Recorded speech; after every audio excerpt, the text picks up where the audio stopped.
Manuscript rejection. Most authors face this unpleasant aspect of the publication process at least once in their academic career.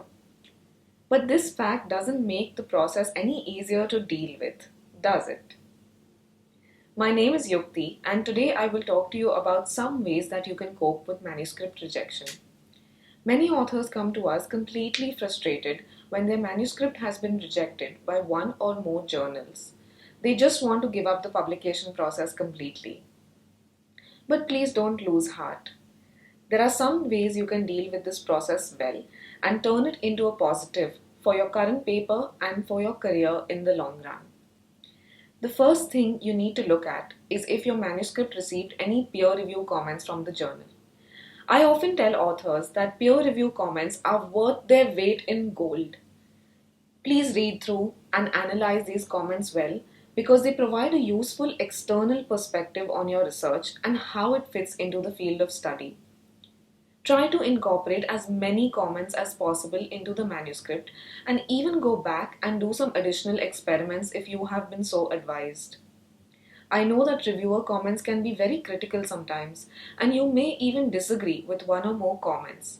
But just focus on the improvements that you can make in your manuscript based on these comments. The second thing you need to think about is the reason provided by the journal for rejection.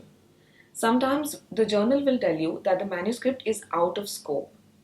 In such cases, go back to the journal's aims and scope and try to figure out what the journal really meant by this. Try to understand where the mismatch between your manuscript and the journal aims and scope lies. This experience will be useful when selecting the next journal and when reading through the aims and scope of the next journal that you decide to submit to. Another common reason for rejection that I have seen is an insufficient priority for publication. This probably means that the level of your research or the novelty of the research doesn't match up to the journal's level at this point in time. Try submitting to a lower impact factor journal in the same field or look for an allied subject area that you can submit your manuscript to. Last but not the least, make sure that the manuscript has been presented well.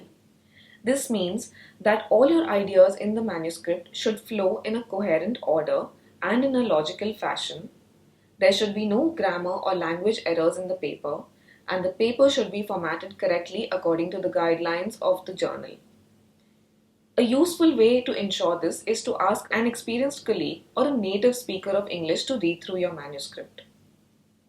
I know that rejection can be a really daunting process to deal with, but if you persist in your honest efforts and your research follows the guidelines of good publication practice, I am sure that you will taste success eventually.